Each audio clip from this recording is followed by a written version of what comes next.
Hello and welcome to the Fit and Free podcast. This is a podcast for women who want it all, to feel strong and confident in their bodies, as well as enjoying a sneaky mug on a Friday night. I'm an exercise physiologist and sports nutritionist, here to teach you how to achieve your body goals without food and your body controlling your life. So let's jump in.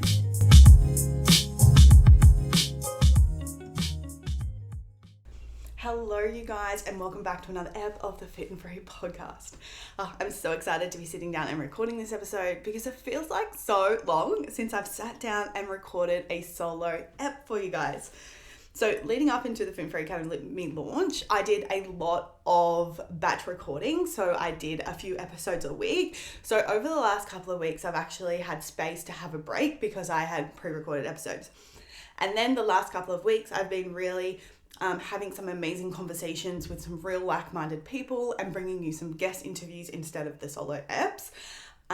So it just feels so good to be sitting here and just you and me talking, having a chat and all the things. So I've missed you guys. So I'm super excited about today's episode.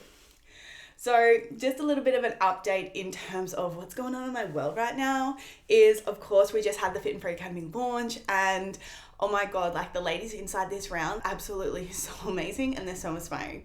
I always say this, like I love every round, but this round, it just feels so aligned and I'm really, really loving coaching the women through this process of eating more, building a healthy relationship with food, improving their body image and really focusing on body recomposition of building muscle and losing fat at the same time. And the reason why I love it is because, like, honestly, my mission in this world is to help females not to be afraid of food anymore. Because there is so much fear in and around it. There is so much fear of, oh my God, if I eat too much, I'm going to gain weight. If I eat too much, I'm going to get fat, and all of the stories. But it's so crazy to how much this belief is holding so many women back from actually achieving their body composition goal. And yesterday in the live call, one of the amazing clients said it. She was like, oh my God, I can't believe I can eat this much. And the scale hasn't even changed. Like I'm eating 500 calories more than I was, and I'm not gaining weight. And I love this so much is because like, this is the thing, like, when you don't understand nutritional phases and when you don't understand actually your metabolism and how to fuel your body correctly, then you have a lot of fear because you perceive that, eating more food is going to make you gain weight and all the things because that's what we've been conditioned to. It's a learnt response. And for a lot of people, like they've never actually intentionally sat at maintenance calories before because they're like, they're either all in or all out in a diet. So like, they're losing weight and then they're putting it back on, losing weight and putting it back on. And they don't know how to sit at that middle ground and actually maintaining a certain result. Like when you learn how to do that and you sit there, you're like, holy shit, like this feels so good because not only do I have more energy, do I feel stronger in the gym, I can train harder, but my relationship with food also improves because it's no longer trying to be fixated on that really low calorie number. And you can really realize like how much you can really actually eat and still get an amazing result. So that's happening and I'm frothing it and I'm loving it. And the ladies are like really leaning in and like at the same time, it's like we've got all these wins, but it's also like there's a lot of struggles that go in behind the scenes on all of this stuff. And like, like increasing your calories for the first time, especially when you've been in a restrictive mindset for like forever, it's really hard emotionally. And that's why I always say like get help, get support in this space because number one, like if you don't understand what you're doing and you're just basing all of your emotions off fear, then it's really hard to achieve any certain result without, self-sabotaging, without, going back into restriction, going back into a fuck it mentality and just overeating. And then, the cycle just continues. So I'm absolutely loving leading these ladies in this space. And it's such a vibe and it's so fun. Other than that, life's pretty cruisy. Still in the south coast of New South Wales. Niels and I are planning to pack up our bags again, which is super exciting. And we're going to be moving to Bali again. So super excited about that. If you're a new listener, we moved to Bali, I think it was in 2022. I think, off the top of my head, for the first time, and we were there for 9 months. That was like straight after COVID. So if that timeline aligns, whatever, I'm not good with the dates. But anyway, We were there for 9 months and we love Indonesia so much. We love the food, we love the people. Niels loves to surf. I kind of like to surf, but like I don't like crowds, so don't love it so much. But it's just like a perfect place for us to really enjoy our lifestyle, eat all the amazing food, enjoy the cocktails, enjoy the beach, enjoy the sun. So we're super excited to pack up and move there. And then after that, we are going to be heading over to Europe, which is, I'm so excited about that because I absolutely love Europe so much. Niels is Dutch, so his family is actually all over there. And now we're just really like, being really intentional in making sure that we're spending more time with them, genuinely, because I absolutely love it. I love his family. And at the same time, it's just nice to switch up the environment, live in Holland as well, like Amsterdam, all the things. It's such a beautiful place. It's such a beautiful city. I'm very grateful that Niels is from there, to be completely honest. So obviously make the most of that and really enjoy ourselves over there. So that's kind of our plan, and that's what we're going to get up to over the next, couple of months and towards the end of the year. And at the same time, just really focusing in on supporting my clients, helping them, educating them, helping them move through their blocks and really helping them achieve everything that they want. So I'm really excited. It's such a vibe. So let's move into today's episode. So in this episode, I wanted to kind of break down more on a personal level of what I'm doing at the moment with my health and fitness, and give you a bit more like insight of the things that I'm really focusing on, my goals, the way that I'm achieving those, and the way that I'm setting up my nutrition, my exercise, and most importantly, my mindset to build my best body in 2024. And the reason why I want to explain to you guys what I'm doing, I want to explain to you guys more in a bit more detail and more through like a scientific lens, because I see it all over social media. Like you see these, these TikToks that are like 30 seconds long, or even like an 8-second long TikTok. And like the hook gets you, and it's like, I lost fat when I started doing, and then it's the next thing Pilates, next thing hot girl walks, right? And then you think to yourself, you're like, oh shit, should I be doing this? Should I be doing that? Like, what the hell do I do in order to get the body that I want? So I want to kind of explain what I'm doing in more detail, so it gives you a little bit more of a deeper understanding of like ultimately how to achieve any sort of body composition goal. And I do have to disclaim this with like, just because I'm doing this doesn't mean you should be doing this. And that's something that I'm really seeing all over TikTok and all the things, because I'm very, very loud, very proud over on TikTok at the moment. But it's like, I will say something and then in the comments, it's always people asking for permission. Is it okay if I'm doing this? Is it okay if I'm doing that? If it's okay if I'm doing this? Well, and then like always my answer to that specific question, it's always going to be like, it depends on your goal. And that's one of the biggest things I see in people make the mistake is like they, copy someone else on what they're doing because they quote unquote want to look like them. But just because someone looks like the way that they do in that specific moment, it doesn't mean what they're currently doing is the way that they got there. And what I mean by that is I see it all the time. It's like people are like, oh, I just really want to look like that Pilates instructor. Like she's so toned, she's so fit. And like what you see is like her doing Pilates, right? But that's not necessarily what got her that body.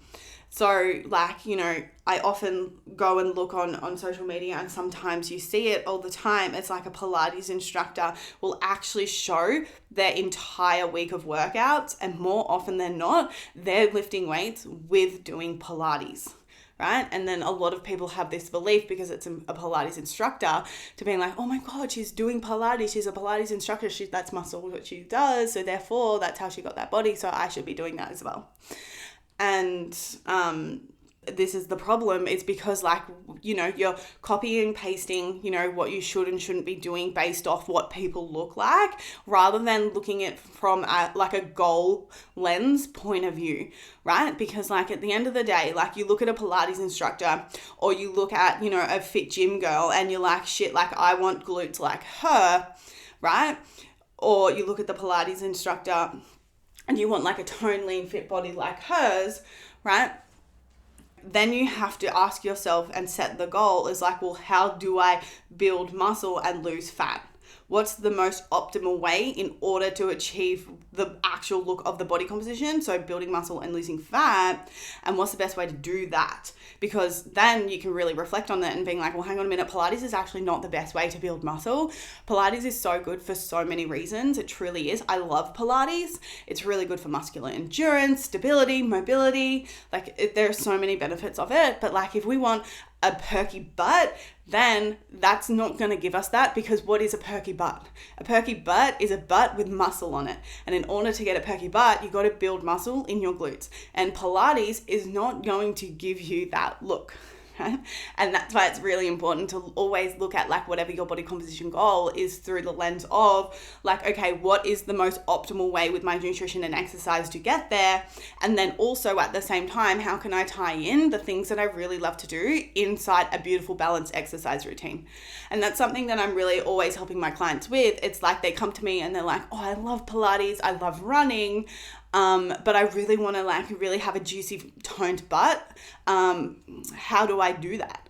And that's it. It's about really making sure that you're ticking the boxes in order to grow your glutes with nutrition and exercise. But then it's also then allowing yourself to, you know, still do the things that you love. If you love going for a run, add that in. If you love going to Pilates, absolutely add that in. But then it's just like making sure that your exercise routine is in alignment with your actual goals, because otherwise that's when you'll run into the space of like, holy fuck, like I'm doing so much stuff, putting in so much effort, and I'm not seeing the result, which I hear time and time again. So I know that was a bit of a rant, but like the reason, so that's the reason why I'm telling you guys what I'm currently doing right now in 2024 with my body composition, to give you a little bit of inspiration in terms of like how to actually achieve a certain look in your body. So first of all, I want to start off with like the biggest mistake that I used to make when it came to changing my body composition. So for me, I was such an all in, all out kind of human. Like I was classic, do the gym challenges, be really restrictive, eat clean, cut out all these bad foods, because like that was the only way that I knew how to get a result.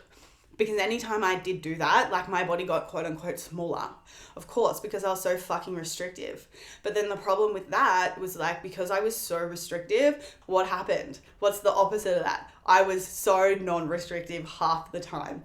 So it was just this classic all or nothing mentality. It's like, you know, and it was oozing out of my life in so many areas. Maybe that was, sometimes it was like, oh, I'm going to be good on Monday, all the way till Friday, eat really clean, eat really healthy, cut out all these bad foods.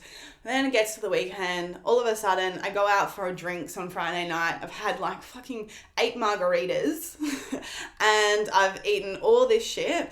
And then what do I do the next day? I feel freaking sorry for myself. And then what do? I comp myself with food. I have a cheat day and I say, oh, I'm allowed to eat whatever I want because I have been so good this week. Or it's like, oh, fuck, I've already fucked it up last night. I'm going to eat whatever I want today and I'm going to start again on Monday. So this cycle was, number one, it was emotionally draining. It truly was. And it obviously was not a successful way to achieve any body composition goal. So a lot of my life was lived like that. And then, of course, was when I entered my gym challenge and era. So then it was, okay, the restriction didn't just go from Monday to Friday. The restriction went from like all week, and it went for like, you know, the length of the challenge. So maybe now instead of like boozing on the weekend, it was like, okay, I'm going to be super good and super strict for these whole 12 weeks. And then it was the same cycle, wasn't it? After, you know, you'd finish the challenge, what's the first thing that you're going to do? You're going to go like celebrate with all your mates and just being like, oh yeah, I lost all of this weight and I feel so good. Let's go out, let's party. And then the partying cycle got a little bit addictive. So then, because it's like, oh, truth behold, like I'll always be a party girl at heart. I do love a bit of a party. But then, you know, it gets addictive and you get social and you love hanging out with your mates, and then it's like a beer in the afternoon, and then it's a late lunch, and then it's like all of these things just stack up again and again and again and again. And like, ultimately, like the reason why this is always happening is because it's like, it's literally, again, that all or nothing mindset. It's that all or nothing mentality. I can even extend that out into like going on holidays. It's the same cycle. It's like when I had a holiday booked in, I was like, okay, cool. I've got to be shredded. I've got to be lean for it. So then leading up to the holiday, what would I do? Again, be really fucking restrictive. And eat really clean, all the things. You go on holiday and you're like, oh, I can eat whatever I want. I'm on the holidays. I deserve it. So then, you eat all of the food. The same time, you're like overthinking everything. You're like, holy shit, like, oh my God, if I eat this, it's going to make me gain weight. Oh my God, like I have to eat healthy, all of the story. And then, you end up, I ended up in these like effort mentalities. And then it was that constant like, oh, I'll just start again when I got back. Eventually, all of this restriction, like I lived in this way for a really long period of time. But then when I worked with my first ever body composition coach, when I dropped all of these in and out challenges, when I did my first calorie deficit, like proper calorie deficit, when I actually learned, what a calorie deficit actually is, not just this gym challenge, right? When I worked with my first coach and did it, and I like lost heaps of weight, like at the same time, like it absolutely fully destroyed my relationship with food. And then this is the time where when I would go on holidays, it would be like, I would be so food focused. And this is when I was really, terrified of eating more food. I would always revert back to a calorie deficit. I was so afraid of weight gain.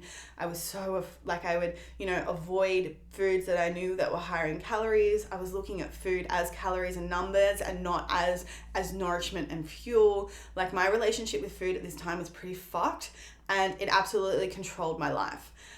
And like, this is the whole thing, right? Like the biggest mistake of the all in, all out mentality, then like that getting like, worse and worse and worse. And then mix that in with a perfectionist mindset of like, things have to be perfect in order to be successful. Then like that paired together with, losing weight and being successful from eating low calories, then the thought of eating more then in that space becomes really terrifying.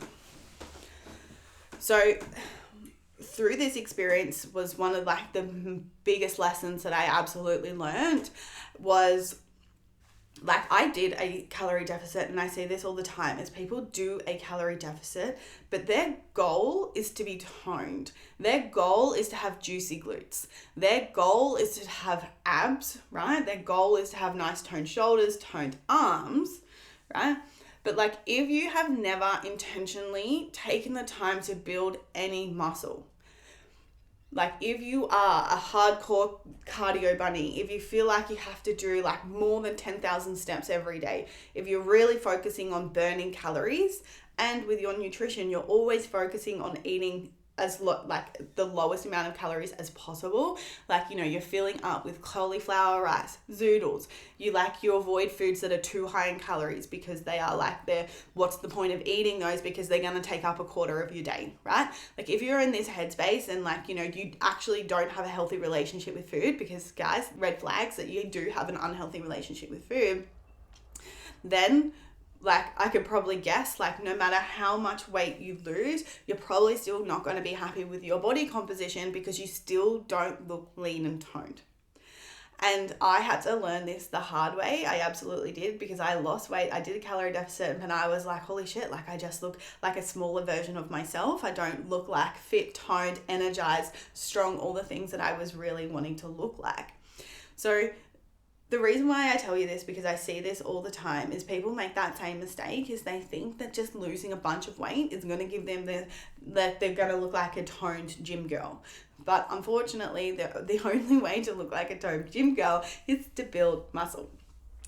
And I talk about this a lot, and it's like my passion is like really helping people get out of this restrictive mindset and actually learn and build muscle, because like once you build muscle, it's there. And the benefits of building muscle, there are so many, right? And we can go from like a health point of view, or we can go from a body composition point of view. So body composition point of view is like, you look at people who are fit and lean and toned. Like toned, what is toned? The definition of tone is having muscle mass on your body and a low body fat percentage to see the muscle. See, like all my hardworking ladies, they've got that side of the equation down pat. Like they know how to do a calorie deficit and they know how to drop body fat. Because like at the end of the day, once you know how to do a calorie deficit and get your macros right, like eating in a calorie deficit, like losing fat can be simple once you understand the principles of doing it, right? But then, like, what a lot of people are doing are missing out on half of the equation of actually never taking the time to build the muscle to then lose the fat so they actually look toned. And I understand this is not everyone's goal, and I fully get that. Like, not everyone wants to have a like toned, beautiful glutes and shoulders and abs and all the things. Like, I know a lot of people do, but I know it's not absolutely for everyone. Not striving to, have that like gym girl look, toned, fit, all the things. But I know a lot of people do, and they're focusing completely on the wrong things. You have to think about it like bodybuilders. Like, obviously, I don't want to look like a bodybuilder. That's not my vibe. Like, but we have to take principles from that world because, like, think about it. They are their career path is focusing on bettering their body composition. Like, they are the people who are focusing on changing their body composition. So, like, there's a lot of lessons that we can absolutely learn from them, right? And what are they doing? They are spending, there is this beautiful bodybuilder that I'm following online. I enjoy her story because she has just spent the last year in a bulk, and she's talking about the importance of building muscle and why. Number one, that's going to better your physique. But number two, all of the other beautiful benefits that come with that. Things like feeling stronger, like better bone density, increased food that you can eat. You're no longer so food focused because all of a sudden, you're like, holy shit, I can eat all this food. As well as it's going to help increase your metabolism. You're going to be able to eat more, upregulate that, help balance out your hormones. And one of the biggest things that I love about it the most is you don't have to sit at such a low body fat percentage and you can still look good. And I look at my body composition now at the moment and I'm I'm not where I want to be, but that's because I'm going to get into this. I'm, in a bulk right now. I'm eating in a calorie surplus. Right now, I am not exactly where I want to be body fat percentage wise, but that's simply because I'm going to go into this is because I'm eating in a calorie surplus. But at the same time that I'm eating in a calorie surplus, I'm still really happy with my body composition, even though I'm nowhere near the body fat percentage that I want to be at. And that's the beautiful thing about building muscle and focusing on this phase is because then you can actually no matter how much body fat percentage you have, you can still see shape and tone to your body because you have that muscle. And this is why so many people get stuck in these vicious under-eating cycles because they just think that they just need to drop their body fat percentage lower and lower and lower. And if they drop their body fat percentage lower, lower and lower, then they're going to look the way that they want. However, but if they've never taken that time to build any muscle up in those areas, then the only way to look quote unquote as toned as they want to is to drop their body fat percentage level so low that it becomes unhealthy. And this is where a lot of people run into the issue of hormone imbalances, gut issues, right? People are losing their menstrual cycles. People are experiencing bloating, slow digestion is because number one, they're not eating enough food.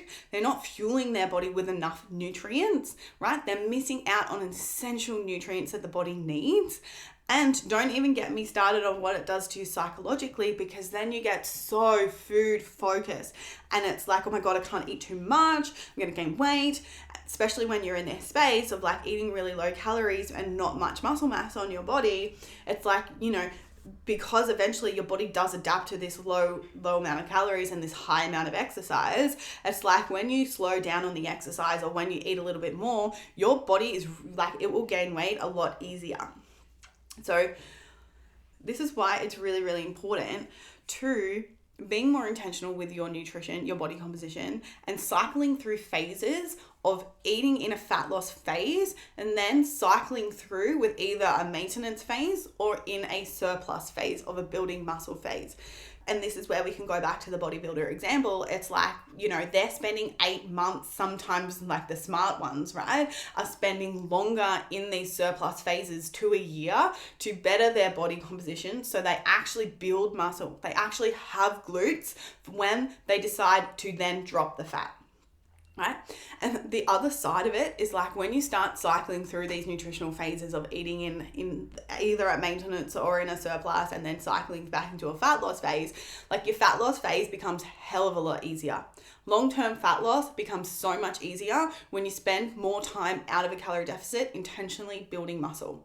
And that's why I'm freaking excited about my journey at the moment, because like I will go into it right now. I'm eating so much food. You think you're eating a lot of food? You're not. I'm eating a lot of food right now. I'm eating like over 3,200 calories. So I'm freaking excited because like when I go then into a fat loss phase, like my fat loss is going to start at like low 2000s, right? And like that's going to be a lot of food, and my ability then to drop body fat, it's going to be fucking amazing.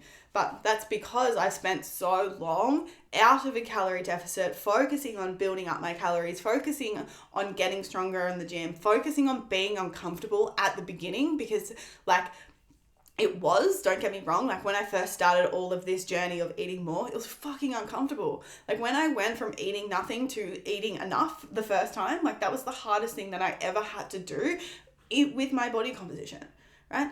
Restricting yourself is actually easy in comparison of all the fears that come on when you start eating more, especially when you have a lot of worth and your value tied to your body, like I did.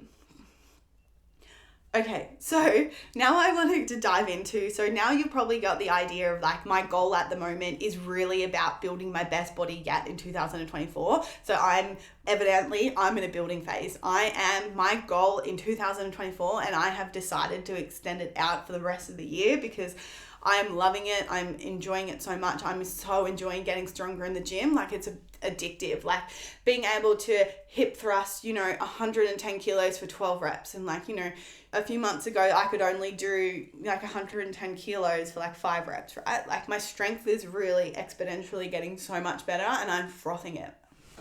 And then because I am getting stronger and I'm eating all this food, like I'm slowly, and I have to emphasize this because this is slow. It's always slow. Whether in your fat loss phase, whether in your muscle building phase, it's slow.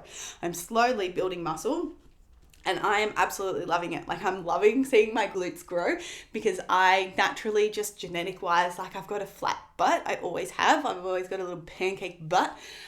So to see some growth on that is like, oh my God, it's working. So I'm super excited about it. So that's my goal. And that's how I'm going to be building my best body yet in 2024, is focusing a whole year on building up muscle. And like, honestly, I wish I did this like 10 years ago, because like once you have the muscle built, then like you've got it. It's actually quite easy to maintain if you maintain like your high protein and your strength training and you're still progressing in the gym. Like it's the growing bit that's actually the hardest thing. So like I'm really, like at the same time, I'm really happy in my journey because like at the time when I was first increasing my calories, there was no way I was emotionally ready to do a surplus, no way. But now I wish like I had someone like push me into it, because like I can now really see the benefits. But of course, like it's what's right for you in that specific time. But yeah, so what I'm going to do for you guys is I'm going to share. So now you kind of understand why I'm doing it. Why I'm doing it is basically I'm trying to build as much muscle as possible. So then I will eventually do a calorie deficit and I will do a fat loss phase. So because I'm spending so much time building muscle, when I then go eventually to do a fat loss phase, is then my body will look more toned than it ever has before. So I'm super excited about it, and I'm super excited to see what I can do and what I can create. And it's been such a beautiful journey for me, because like honestly, like I've got no emotional attachment to it anymore. Like for me, for a long time, it was like I have to look X, Y, and Z in order to be confident, to be happy, to feel enough. But now like I'm completely detached. Like my worth has nothing to do with the fucking size of my body, and I'm like so proud of the work I've done there. So now it's more so like it's an enjoyable process, because now it's like, okay, cool, like let's push performance. Like I'm really like stoked again about going into the gym and training and being intentional and pushing myself to these limits that are like fucking hard. and I'm now utilizing it as not a way of like feeling like I'm good enough because I'm good at something. Now it's coming from a place of like I'm pushing myself and I'm loving watching my own growth and being excited about that progression and utilizing that to being like, fuck yeah, I'm progressing. I feel really good about that. Because I already, like, I don't need that quote unquote validation because I can always get that from myself. So I know I went on a bit of a tangent there, but I think that's a really important lesson that's helped me with all of it. So building muscle 2024, what the hell am I doing? What am I doing to set this up? So first of all, we're going to talk to nutrition. So what I did with my nutrition is I found my maintenance calories. How I do nutrition is I don't track. I hate tracking. Like, I just feel like it takes up so much time, mental capacity, all the things, but like at the same time, I'm still keeping tabs on my nutrition. And the way that I'm like, personally, like tracking is really good for some people. Some people really like it and I get people to do it, absolutely. And then other people like tracking is not in alignment for them, so they don't track. And this is the beautiful thing about nutrition. It gets to be so personalized to you.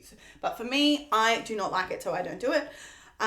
So what I personally do is what I've done is like I do crunch the numbers, like I figure out what my maintenance calories is. And the way that I do that is I put it into my calorie equation, then I eat that many calories and then I monitor my weight and see what my weight does. And if my weight is more or less maintaining, that means I know that I've got my maintenance calories. Then from there, from maintenance calories, what I have done is I've put myself into a surplus. My surplus is actually pretty small because I have realized that I actually need to eat a lot of food, and eating a lot of food actually is pretty difficult. It's something I've learned. Like eating 3,200 calories, people are like, what? That should be easy. But I'm like, I don't eat a lot of shit. Like I'm not, into pizza and like, food that makes me feel like ass. Like I genuinely don't like eating those type of foods. Like when I really feel like it and like, it's a Friday night and I really feel like a pizza or like, something that is more, calorie dense. It's like, yeah, absolutely. I'll acknowledge that and I'll have that and I'll eat it in such like a wholesome and enjoyable way. But like I don't crave that food very much because I know it makes me feel like shit. So therefore to fill these calories with like, a lot of whole foods, with, I eat a lot of veggies, fruits, all the things. So, it can be pretty hard to eat that much food. So anyway, what I've done is I've put myself in a surplus, and then once I figure out my surplus, I then work out my portion sizes of how like roughly how I'm going to break up that calories throughout my day. So my main meals now are always like X amount. And then my snacks are always the same and X amount. So then I can focus on my portion sizes of I know how much carb, I know how much fat, and I know how much protein, like grams of food I need to put in my meal to then reach the numbers. I know what my snacks need to be made up of. I know it needs to sit in a certain amount with a certain amount of portion of carb and a certain amount of protein. And this way I can keep tabs on my nutrition in terms of making sure I'm hitting my numbers in terms of, because I'm following my portion sizes that I've worked out specifically for me. And then I know that like how much fuel I need to get through my snacks, my pre-workout and my dessert. And that way I can structure it. So for me, I personally kind of eat the same thing more or less every single day. Like, I've got 3 breakfast rotations that I always like will rotate through. Like I'll either have oats, I'll have a smoothie, or I'll have eggs and bacon on toast. Then for lunch, like I always have red meat there because I need to make sure that I'm eating enough iron on a daily basis. And if I don't eat red meat every day, I struggle. Like I really get like tired behind my eyeballs and my energy does drop and I notice it. So I really make sure that I keep up with that. So I have mince every single day and I'll rotate through different types of meals that I have, whether that be like kebabs, like meatball, koftas. I will always make those. I will always make burritos. I will always make a Mexican burrito bowl. Or I will always make like a pasta. Like literally, I just have the solid meals that I love to eat and I will literally just rotate through those to whatever I feel like. Then with the variety side of it, like I will always make sure that I have, include different types of fruits and vegetables throughout those meals. So like, for example, with my breakfast, with my smoothie, that's like my current obsession right now. Like I will rotate, right now I'm having bananas and blueberries in it, but then I will rotate the fruit that I put in there. Maybe it'll be mango and banana just to keep keep up the variety, because it's really important to making sure that we have a variety throughout our diet for our micronutrient consumption. Then with my lunches, like that's when I'll mix through different vegetables. Maybe like some weeks I'll have like broccoli, spinach, carrot, all the things, and then I'll like the next week I'll like have capsicum, zucchini, mushrooms, and like rotate it there. And then dinner I just cook every night, and that's always going to be something different. But again, because I know my portion sizes of that meal, like I know how to make it every single time. So while yes, I'm not like, you know, entering everything into my Fitness Pal, I'm still keeping tabs on my nutrition. Of course, it's not as perfect as what my Fitness Pal would be, but like I've come to the realization that things don't have to be quote unquote exactly perfect and right. Like I'm not a bodybuilder, and like you know, it's not my like, you know, be all and end all if things are not quote unquote perfect. Like I don't need my body to be like so rigidly measured. And on the other side of it is like, because I have such a rigid way of eating, because the way that I eat every day is exactly the same, I don't have much like, you know, stuff going on in my life. There's not much socially going on for me at the moment. I can be pretty rigid into like, yeah, this is how I'm going to structure my day. So of course, like if you're, you know, if you're not really structured in your routine and you're doing lots of things, like that style of eating might not be good for you. And that's where tracking can really come into it, because it's a bit more flexible to making sure you're still meeting the numbers and all the things there. So, so that's personally what I'm doing right now. So right now I'm focusing on eating double my body weight in protein. So that's 140 grams. And I'm also making sure that I'm hitting a fiber target of like about 20 to 25 grams per day. And I'm finding that quite easy for the amount of food that I'm eating right now. So that's that. So, so what I'm doing at the moment in terms of like measuring my body composition, what I'm doing, I'm taking monthly photos. That's the way that I'm quote unquote measuring the actual composition of my body. And then I'm utilizing the scale just to make sure ultimately that I'm eating enough. The scale is such a beautiful tool to ensure that your nutrition is on point. Of course, we take it with a grain of salt in terms of like we have scale fluctuations. Some people have crazy amount of scale fluctuations. Some people don't. For me, I don't have crazy scale fluctuations. But that it always depends. It depends on everyone. So like I know some people are like fluctuating 2 kilos per day. Some people are like doing half a kilo. Like it's all different. It all depends. But for me personally, like my fluctuations are not that big.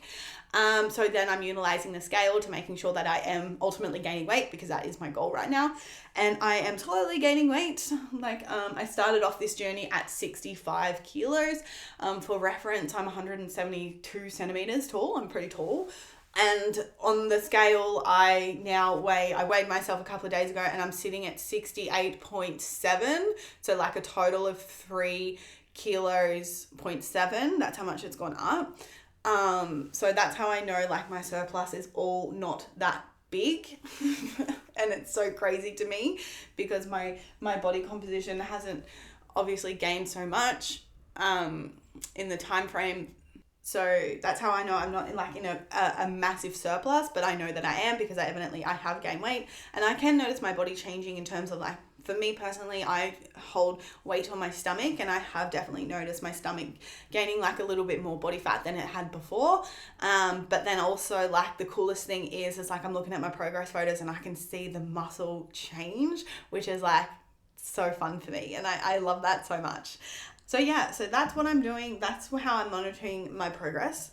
And then the last thing I wanted to speak to was my exercise. So my exercise routine at the moment, what that looks like is because my goal is to build muscle, I'm structuring my exercise routine in alignment with that. So I'm currently not writing my own program, and I love that so much because it gives me an opportunity to learn from somebody else who is more, knowledgeable from me and all the things. So I've got someone else writing my program, and it's very, very glute focused. Let's say that. Which like sometimes I have a little bit of a resentment for because I have hip thrust so much, but like I look at my body and I look at my glutes and I'm like, oh, it's kind of worth it because like I'm really, really loving how my body is transforming in so many ways. So right now I'm lifting 4 times a week. And I'm really focusing on getting stronger. Like that is like my goal focus.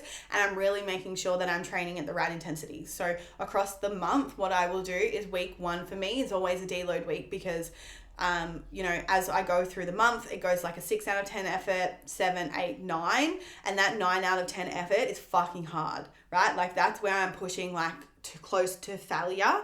And like when I say failure, I'm like talking muscular failure, and it's really hard. And your body gets beat up, your body gets sore, especially when you lift heavy.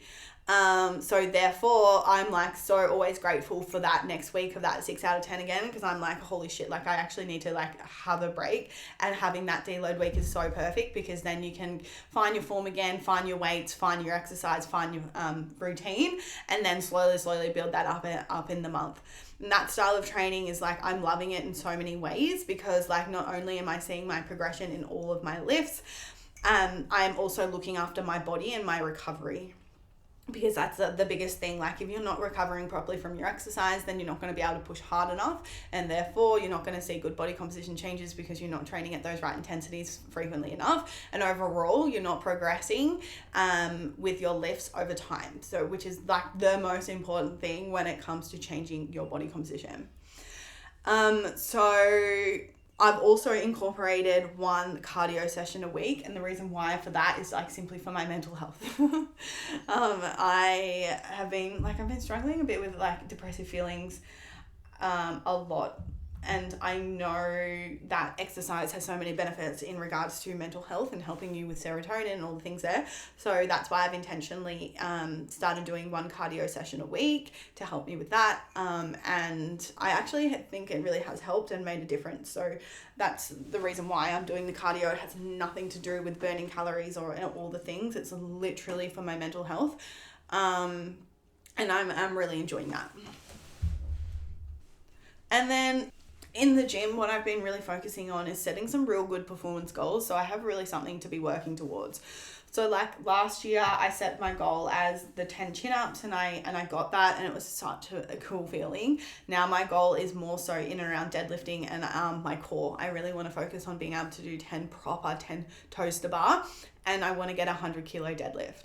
For me, I'm tall, I'm lanky, deadlifting, I hate it. I hate squatting as well. Like those are my two most hated lifts. I've got tight hip flexors, little glutes, but we're working on it. We're really working on strengthening up my areas that I quote unquote don't love. And I've already been able to see a massive improvement in that. So I'm really excited to have that as my goal now, really focusing on strengthening my weaknesses, because I can really see how that's going to be an absolute vibe. So really focusing in on setting goals in and around more performance than anything, and I'm frothing that so much.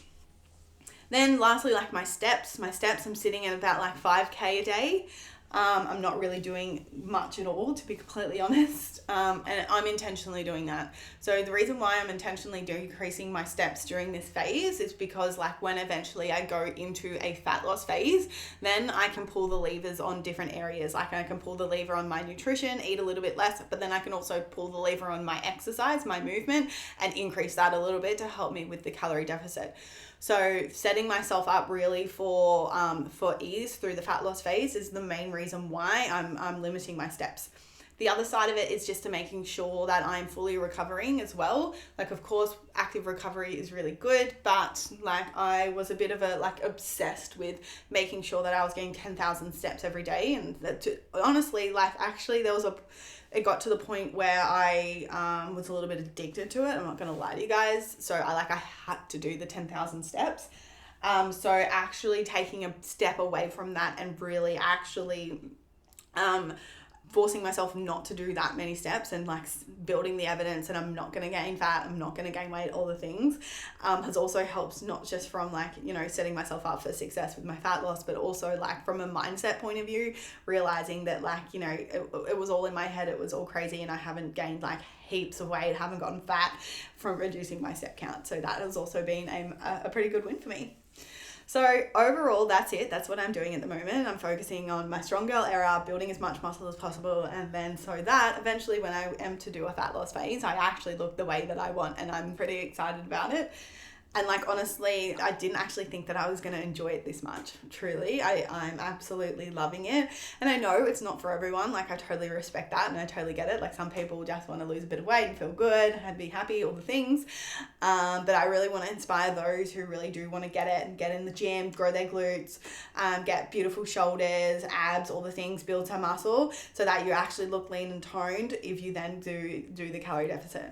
So let me know what you guys think on this episode. I would love to hear from you. Send me a message on DM. And if you are enjoying the episodes, please do not forget to write a little review for me. It really does help me grow this podcast. And there's a lot of time, energy, attention that goes into it. So I would love it if you could just click open the Fit and Free podcast, scroll down to the bottom and write a little review. Tell me what you think, because I love hearing from you guys. Anyway, I hope you guys enjoyed this episode. I know it was a bit of a long one, but thank you for being here. Love you always, and I'll see you guys in the next one.